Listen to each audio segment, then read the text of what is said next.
Bonjour à tous. Pour discerner ce que le monde a de nouveau, il faut au moins connaître l'ancien. C'est une évidence. Pour savoir à quoi ressemblera l'après-Covid, eh bien, il faut réfléchir à l'équilibre des forces qui peuvent soudain basculer, à ce qui peut radicalement changer dans le monde contemporain et à tous ces points de rupture qui peuvent céder. Alors tout ça paraît très général, mais c'est très concret, on va le voir. Ardavan Amiraslani est avocat, il connaît le monde du droit et le monde des affaires, le monde du business. Il a un pied à Paris et un œil sur l'Orient. Il est iranien d'origine et français de cœur, de raison. De cœur, de raison et de droit. Et de droit. Européen de conviction, on peut dire. Pas très, assez souverainiste en fait. Un peu souverainiste. Alors depuis 10 ans, vous avez produit, Ardavan Amiraslani, une véritable bibliothèque. Je suis impressionné par le nombre d'essais que vous avez publiés, tous géopolitiques, qui embrassent large, qui traitent du Maghreb, l'Algérie, jusqu'au Machrek, mais au-delà, le Pakistan, jusqu'à l'Himalaya. Hein. Et tous ces pavés, c'est une muraille formidable pour se défendre contre les lieux communs, contre l'ignorance. C'est aussi un marchepied qui va une sorte d'escalier qui va vous conduire à l'immortalité, à l'académie, à l'Institut, au moins l'Institut moral, des sciences morales et politiques. Mais vous serez très bien en habit vert. Hein. Ça vous plairait ? Mais écoutez, si un jour l'opportunité m'est donnée, je le considère comme le plus grand honneur possible et imaginable. Alors, votre dernier ouvrage s'appelle « Le siècle des défis ». C'est le plus ambitieux, les grands enjeux internationaux, les grands enjeux géostratégiques internationaux. Ça parle de quoi ? De tout. En fait, ça parle de tous les grands enjeux que l'on connaît aujourd'hui, qui bouleversent la compréhension humaine, qui nous intriguent, qui nous interpellent et qui nous hantent. Ça va des enjeux classiques, le conflit israélo-palestinien, la question de l'Iran, la question de l'islam, le conflit Corée du Nord, Corée du Sud, la Chine, la souveraineté européenne, et également les questions nouvelles que peu de gens ont traitées, c'est-à-dire la géopolitique des vaccins, des pandémies, du réchauffement climatique, de l'Internet. Oui, ça embrasse effectivement très très large. Alors, dans un instant, on va rejoindre Charles Nana qui publie, lui, une enquête sur un attentat. En fait, il fait le point sur 5 enquêtes successives sur l'attentat le plus meurtrier des temps modernes, puisque c'est un attentat qui a tué à la fois 2 présidents et qui a déclenché des massacres sans nom, le génocide rwandais, les massacres dans la région des Grands Lacs. Et on va parler avec lui. Il a essayé de faire le point sur ce que toutes ces enquêtes avaient donné et sur cette grande énigme qui fait qu'aucune d'entre elles n'a abouti. Mais d'abord, je vais vous proposer le vrai défi avec votre livre, Amiraslani, c'est qu'il embrasse tellement large qu'on ne sait plus trop par quel bout le prendre. Alors, il y a 8 parties, il y a 21 chapitres et il y a beaucoup de questions. J'en ai compté une dizaine. Par exemple, vers un nouvel ordre mondial et civilisationnel, la Chine, première puissance mondiale, etc., etc. Alors, je vais vous proposer un jeu. Je vais vous poser toutes ces questions, les unes après les autres, et vous allez essayer d'y répondre d'une phrase ou de quelques phrases, vous avez droit à 2, peut-être 3 parfois, qui donnent envie d'acheter votre livre. Par exemple, sunnite et chiite, un clivage encore pertinent ? Très pertinent. La tragédie de l'islam, c'est que l'islam a connu sa renaissance avant son Moyen-Âge. Le chiisme, aujourd'hui, a la chance, par rapport au sunnisme classique, de disposer d'une hiérarchie cléricale, ce qui signifie que les débordements sont plus limités. Alors que dans la religion sunnite, n'importe quel imam dans sa mosquée peut lancer une fatwa. Alors que peut-être l'avenir de la modération de l'islam, l'avenir du Vatican II de l'islam serait le chiisme. Chers téléspectateurs, ne vous inquiétez pas. La semaine dernière, vous aviez Xavier Hofer qui expliquait que finalement, c'était les Iraniens qui étaient derrière les attentats sunnites, et donc que le clivage sunnite-chiite, ça relevait finalement d'une espèce de forme académique de partage du monde. Mais vous pensez que ça reste toujours même très, très pertinent pour comprendre le monde. Très pertinent. À propos des attentats, si vous voulez, la réalité est que les 30 dernières années n'ont connu que des attentats perpétrés par des sunnites. C'est un fait. Alors, je veux bien partir dans une théorie complotiste en prêtant à l'Iran tous les maux de la terre, en disant que ce sont les Iraniens, les chiites qui financent, qui argumentent et qui encouragent les sunnites, si vous voulez. Qui ramassent la milice. Voilà, les sunnites à perpétuer des attentats, mais la réalité, c'est que ça ne marche pas comme ça. Iran, demain la révolution? Ça ne fait aucun doute. Et ce qui va faire que l'Iran connaîtra le changement, c'est sa population. Une population jeune, 72% des Iraniens moins de 40 ans, extrêmement éduqués, avec un niveau d'éducation supérieur à la moyenne haute de l'Europe occidentale, ouverts sur le monde, tous accès à l'Internet. Il y a un décalage entre la théocratie au pouvoir, qui n'a promis que deux choses aux Iraniens, le chômage systématique et puis des restrictions de liberté publique. Et bien, il est temps que ces deux promesses ne soient plus tenues. Les Iraniens aspirent à leur retour dans le Conseil des Nations, à un échange avec le monde. Mais vous allez encore de temps en temps à Téhéran? Ça fait 1 an que je ne suis pas allé, mais vous comptez y retourner en tenant un discours pareil? J'ai un bureau à Téhéran, comme vous le savez. J'espère y aller, parce que j'ai toujours eu le courage de mes convictions. Et vous ne craignez pas, en allant à Téhéran, de vous retrouver dans le seul salon où l'on cause qui vaut vraiment la peine, à savoir la prison d'Evin? Il y aurait au moins Vincent Hervouet qui, à Paris, manifesterait pour me sortir ma libération. Je crains que ça ne suffise pas à vous sortir des griffes, c'est déjà pas des mal. mots-là. Vous trouvez ça... Comment est-ce que... Vous, connaissez bien la situation iranienne. Comment est-ce que vous expliquez que la République islamique continue à prendre des otages, des Européens en otages, des binationaux qui s'égarent en Iran et qui sont faits aux pattes et jetés en prison, comme cette Britannique qui a été condamnée à 5 ans, qui les a fait et qui vient d'être recondamnée à rester 2 ans de plus en Iran? Le pouvoir iranien ne connaît que le rapport de force. D'où le proxy dans le Moyen-Orient, d'où la quête des missiles balistiques, d'où les prises d'otages. C'est devenu littéralement leur fonds de commerce. Prendre les gens en otage et ensuite monnayer leur libération contre quelconques avantages. En l'occurrence, l'Anglaise en question, pour que les Anglais libèrent les 400 millions de pounds que l'Angleterre a confisqués par devers elle suite à une commande de chars que l'époque impériale avait placée. Du temps du Shah. Et d'ailleurs, les Britanniques reconnaissent effectivement qu'ils ont cette dette et qu'il va falloir maintenant un peu la payer. Ils ont fait la même chose avec la France, avec Eurodif. Le réveil de l'Europe, point d'interrogation? Je l'espère vivement. L'accord nucléaire iranien et la sortie des États-Unis ont démontré une chose, que l'Europe n'était pas armée pour tenir tête ni face aux Américains, ni face aux Chinois. Et qu'il est nécessaire que l'Europe puisse de nouveau s'organiser, peut-être avec la création d'une armée digne de ce nom, de manière à ce que la volonté européenne puisse se transposer sur le plan pratique. Regardez aujourd'hui, où sont les Européens? Ils font les bons offices entre les Iraniens dans une chambre d'hôtel, les Américains dans l'autre. C'est-à-dire uniquement porteur d'un message, mais aucun pouvoir décisionnel. Mais ça commence par 2 phrases, finalement c'est 3, puis 4, puis c'est 4, et un vœu pieux, l'armée européenne. Entre les deux Corées, l'impossible réunification. Point d'interrogation. C'est le chapitre... Je pense que, déjà, dans l'absolu, rien n'est impossible en géopolitique. On a vu des choses incroyables. Peu de gens donnaient cher pour la réunification allemande. Ça s'est fait en quelques jours après la fuite des Trabants. Je pense que la même chose attend la Corée du Nord. Malheur aux Sud-Coréens.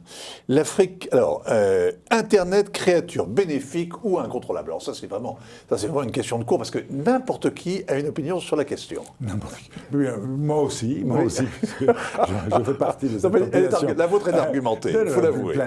L'Internet, si vous voulez, c'est comme une arme. Une arme qui peut être défensive et utile, en même temps un instrument dangereux. Le problème ne vient pas de l'Internet, ça vient de la personne qui l'utilise et l'usage qu'il en fait. Oui. Alors, puissiez-vous vivre des temps intéressants, c'est le dernier, parce que l'Internet c'est l'avant-dernier, le dernier c'est cette phrase formidable, puissiez-vous vivre des temps intéressants, c'est souvent pour votre malheur malheureusement, c'est formidable, l'ennui des époques heureuses. L'Afrique sortira-t-elle de l'impasse? Difficilement à mon sens, parce que le problème de fond de l'Afrique, c'est qu'il y a une confusion générale en ce qui concerne l'explosion démographique, la population africaine va doubler, et la croissance économique. On confond les deux. Et le problème réel de l'Afrique, c'est la corruption absolue et totale des élites africaines, qui pensent à la satisfaction de leurs intérêts personnels immédiats plutôt qu'à l'avenir de leur propre population. C'est un discours extrêmement populiste. Ça, Pourtant vrai. Non, Pourtant mais vrai. taper sur les élites africaines qui seraient corrompues systématiquement, Parce et la qu'ils le jeunesse sont. du continent qui n'en Parce- pourrait plus de ces vieillards. Parce qu'ils le sont. Regardez, aujourd'hui, Paul Biya, de nouveau, essaye de positionner son fils. Combien de chefs d'État africains sont toujours en place pour leur Xème mandat? Combien de constitutions africaines ont été régulièrement modifiées afin de reporter in fine sine die l'âge maximal de tel ou tel candidat ou le nombre maximal de candidatures? C'est Mais au un moins, il y a fait des élections. régulier et continu. Au moins, il y a des élections, ce qui n'est pas forcément le cas avec une pluralité de candidatures, ce qui n'est pas forcément le cas au Moyen-Orient. On pourrait parler de la Syrie, on pourrait parler du Liban, on pourrait parler du monde. On va parler un peu de l'Afrique et on va revenir sur l'Afrique d'une manière un peu plus générale parce que l'essentiel de nos téléspectateurs sont en Afrique et on les salue. Et on va parler d'un défi très précis, en plus du siècle des défis, publié chez L'Artilleur, c'est bien ça? L'Archipel. L'Archipel, je confonds l'Archipel et l'Artilleur.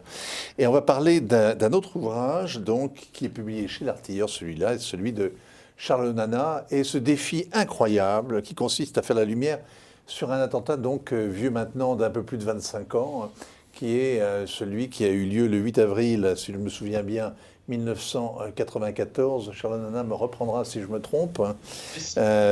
Et c'est le plus mystérieux aussi des attentats, puisque 4 enquêtes ou 5 enquêtes successives n'ont pas réussi à faire condamner ses auteurs. Donc c'est l'explosion en vol du Falcon qui transportait le président rwandais de l'époque et celui du Burundi. C'était le 6 avril. Et le sol s'est soudain ouvert sous les pieds des Rwandais. Le génocide a commencé. Bonjour Charles Onana, merci d'être avec nous pour nous présenter votre enquête. Cet attentat, en quelque sorte, c'est un modèle absolu d'attentat terroriste, puisque non seulement 2 chefs d'État sont morts, mais toute la politique de la région a basculé après cet attentat, et tout le monde a pris peur. Absolument, c'est l'événement, comme disent les Nations Unies, l'événement déclencheur de toute la tragédie rwandaise, mais pas que la tragédie rwandaise, c'est la tragédie des Grands Lacs, parce que le président du Burundi est mort ce jour-là, et puis avec le président du Rwanda, et puis 3 ans après, va mourir également, va être renversé également le président du Zaïre. Donc, vraiment, toute cette affaire-là a déclenché l'horreur dans toute la sous-région. Alors, il y a une préface d'Adolfo Pérez Esquivel, qui est prix Nobel de la paix, alors qui fait une préface, lui qui est un apôtre de la non-violence, fait une préface au canon, où il explique que les Américains font en Afrique ce qu'ils ont fait jadis en Amérique latine, et qu'ils essaient à tout prix de s'implanter donc dans l'Afrique, dans cette partie de l'Afrique des Grands Lacs. Et il fait un parallèle entre la mort, l'assassinat de l'évêque de Bukavu et celui de Monseigneur Romero. Ça vaut le détour. Charles Onana, en lisant votre livre, on découvre des tas de choses. Première révélation, l'attentat était prévu, il était annoncé, il était redouté même par les pilotes, par l'équipage et par le président. Et il savait très bien qu'en se posant à la nuit tombée sur l'aéroport de Kigali, il risquait d'être frappé par un missile.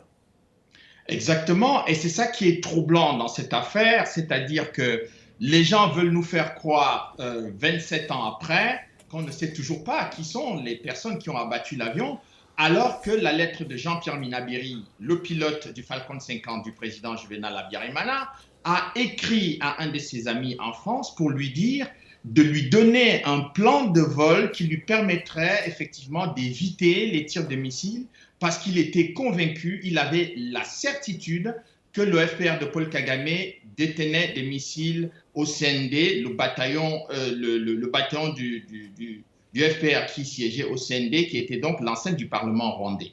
Donc, oui, c'est fascinant parce qu'il écrit dans son courrier, cher Bruno, il parle à un autre pilote, donc il explique très précisément en 2 pages comment ça se passe, quelle est l'approche, comment est-ce qu'ils essaient d'imaginer ensemble comment ils pourraient échapper, ne pas être dans la ligne de mire. C'est très précis et c'est un courrier qui date donc d'1 mois et demi avant sa mort. Il n'a pas échappé à son destin. Deuxième révélation, Tous ces gens rentraient d'Arusha, où venait de se tenir un sommet un peu inopiné, et surtout un sommet totalement inutile à l'investigation du président ougandais, un sommet qui n'a servi à rien et dont on ne comprend pas très bien pourquoi est-ce qu'il a eu lieu, si ce n'est pour attirer... ça, c'était un point très important de mon enquête, parce que je ne comprends pas pourquoi le juge Trevedic, par exemple, qui a enquêté sur cette affaire, puisqu'il s'est rendu au Rwanda, pourquoi il n'est pas parti à Dar es Salaam pour interroger, lancer par exemple une commission rogatoire et aller interroger l'ancien président tanzanien qui a abrité ce sommet, puisque le président tanzanien a quitté ses fonctions, interroger le protocole du président tanzanien qui a participé à retarder jusqu'à la tombée de la nuit le départ des deux chefs d'État. Et ça, c'était un point troublant pour moi dans l'enquête du juge Trevedic. Je rappelle que le juge Bruguère, lui, avait effectivement fait une enquête pour savoir qui sont les personnes qui pouvaient avoir les missiles. Donc, il a fait une commission, il a lancé une commission rogatoire en Russie. Et cette commission rogatoire a démontré clairement que les missiles qui ont servi à abattre l'avion étaient des missiles qui avaient été achetés par l'Ouganda en Russie dans le cadre d'un contrat interétatique. Oui, ça on le savait, on connaissait les numéros, etc., etc. Alors, en fait, ce que vous expliquez, c'est qu'il y a eu donc l'enquête menée par les Belges, l'enquête des Espagnols, les deux enquêtes du TPIR, les deux enquêtes françaises, qui sont donc, avec l'une d'entre elles conduisant à la mise en examen d'un certain nombre de personnalités autour du président Kagame, et l'autre, au contraire, se terminant par un non-lieu, donc tout à fait contradictoire. Deux enquêtes, vous rentrez dans les méandres de la politique française, des forces qui se sont... Votre livre est une enquête absolument passionnante. Mais au bout du compte, il n'y a aucune preuve, sinon par défaut. Selon vous, qui a tué Habyarimana ? Écoutez, il n'y a aucune contestation de la part de l'enquête, des deux enquêtes du tribunal pénal international, de l'enquête espagnole, de l'enquête du juge Bruguère, et même les premiers enquêteurs belges sont tous arrivés à la conclusion que les seules personnes qui pouvaient détenir des missiles SAM-16 au Rwanda le 6 avril pour abattre cet avion n'étaient que les éléments du FPR présidé par le président crime. Bon, on est dans les tels méandres qu'on peut très bien imaginer que celui qui a fait le coup, c'est pas celui qui avait l'arme, mais que bon... La piste des milices, des extrémistes Hutus, vous l'excluez formellement ? Je ne l'exclus pas, mais elle a été complètement désavouée par le tribunal pénal international. Les deux enquêtes du tribunal pénal international ont désavoué cette piste-là. Les enquêteurs belges, les tout premiers qui ont enquêté en 1994, ont constaté que les Hutus n'avaient aucun intérêt à avoir des missiles parce qu'ils combattaient contre des gens qui n'avaient pas d'avion, donc ils n'avaient que des armes lourdes. Et deuxième personne qu'on ne peut pas mettre en doute, c'est le colonel Luc Marshall, qui était le commandant belge qui avait en charge la sécurité de l'aéroport et de la ville de Kigali, qui m'a dit très clairement que les Hutus ne pouvaient pas avoir des missiles parce que c'est lui qui avait la charge de vérifier tout cela, et il a vérifié, il n'a jamais constaté que les Hutus détenaient des missiles. Donc, il est très peu probable que la piste Hutu soit une piste viable. De toutes les façons, si elle était viable, je crois qu'on aurait tout fait pour donner les noms On le saurait déjà. Les seuls secrets qui échappent sont les secrets d'État, c'est vrai. Charles Nana, avec une préface d'Adolfo Pérez Esquivel, qui est un vieux monsieur aujourd'hui, mais qui a eu son heure de gloire dans les années 80. C'est une enquête passionnante, ça se lit comme un polar. Vraiment, c'est remarquable. Une dernière question avant de vous quitter. Il vient d'y avoir, parce que vous n'êtes pas le seul à vous plonger dans les archives, il y a eu le rapport qui a été remis au président de la République, le rapport qui a été rédigé par Vincent Duclerc. Vous l'avez lu, j'imagine. Absolument. Qu'est-ce que vous en avez tiré comme leçon ? Rien.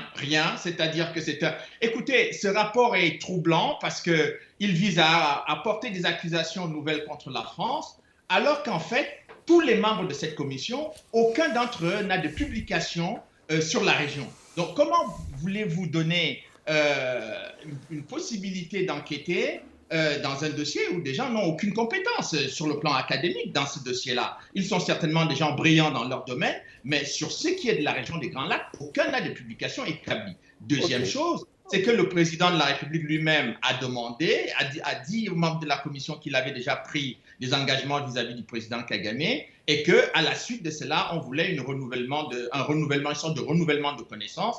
Mais comment peut-on renouveler les connaissances avec un acteur du conflit qui lui-même est déjà impliqué dans le dossier et dans lequel personne ne fait un effort de le mettre en cause, alors qu'il est mis en cause par les juridictions internationales. Voilà. On en reparlera. C'est une affaire qui ne risque pas de se terminer comme ça. Cela dit, avis à ceux que ça intéresse, le rapport du clerc, on peut le trouver sur le site de la documentation française. Il est en libre accès. Et puis avis aussi à ceux qui, à chaque fois qu'on parle du Rwanda et qu'on donne la parole à Charles Nana, nous abreuvent de tweets, d'insultes, nous traitent de révisionnistes, nous traitent d'assassins, nous traitent de tous les noms, nous menacent de mort, nous menacent de toutes sortes de choses. Eh bien, désormais, nous en parlons avec un avocat qui est présent et qui pourra venir nous protéger. On ne les laissera plus faire, qu'ils se méfient.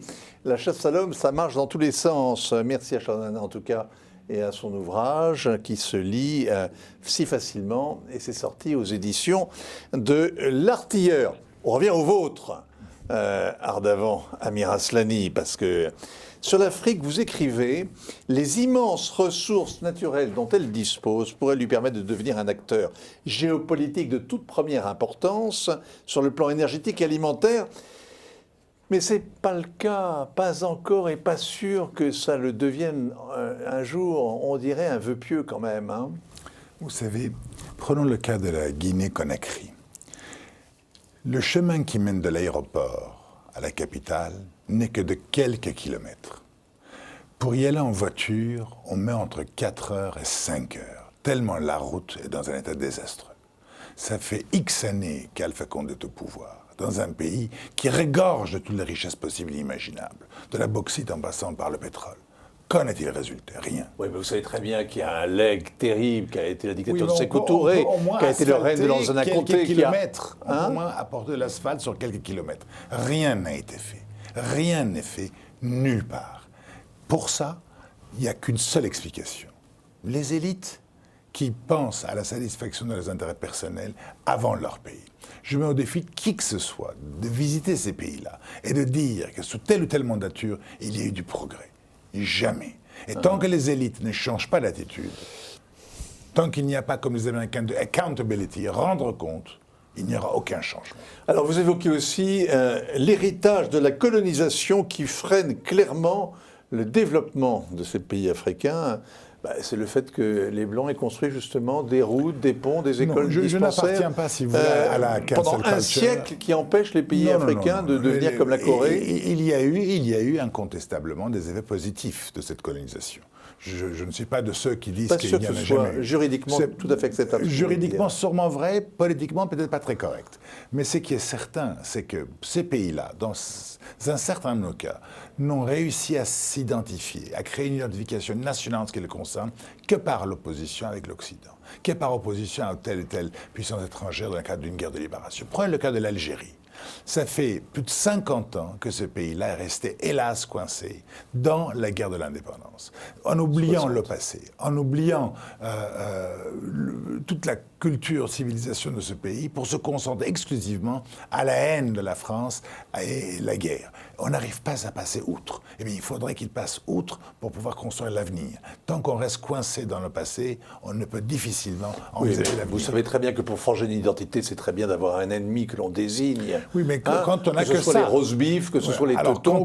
Quand on n'a que ça, je vais bien. Mais l'Algérie ne se limite pas, si vous voulez, à la haine de la France ou à la guerre de l'indépendance. Il y avait une vie avant la présence française. Il y avait une vie. Il y a des canons en rade de Nantes, qu'on appelle le canon consulaire, qui ont servi pour décapiter le consul de France sur place. C'était la capitale de traite de Blanche, si vous voulez.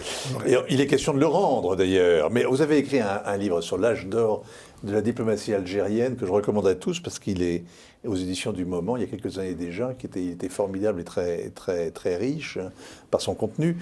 Mais bon, l'Algérie, c'est un cas un peu à part parce que la colonisation a commencé en 1830, alors que les pays africains, il y a eu 60 ans finalement, grosso modo, 60 ans de colonisation et 60 ans d'indépendance.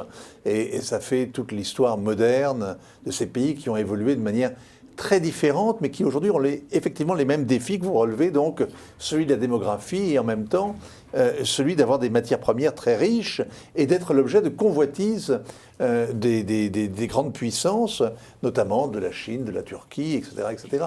C'est ça qui est extraordinaire, c'est que ça va être vraiment le terrain de manœuvre du troisième millénaire. Regardez ce qui se passe en Afrique centrale, en Centrafrique, où la France est en train d'être évincée du pays par les Russes et les intérêts économiques chinois. Et qui sait ce qui va se passer aujourd'hui au Tchad, après la mort d'Idriss Déby? Est-ce que la France pourra compter sur l'armée tchadienne dans son combat contre l'islamisme dans le Sahel? Ce n'est pas certain. Est-ce que ce pays qui était une sorte de havre de stabilité ne va pas devenir une sorte de Nigeria bis demain? L'Afrique est mal partie. On peut encore Très dire ça. mal parti. Très mal On peut encore parti. dire ça. Très mal parti. Vous voyagez beaucoup. Moins depuis un an. Alors vous supportez comment, justement, cet immobilisme qui est infligé par la pandémie? Ma vie, quelque peu, a changé. Je trouvais de nouvelles habitudes, pas forcément les mauvaises d'ailleurs, mais ce que je constate, c'est qu'il y aura un monde d'après.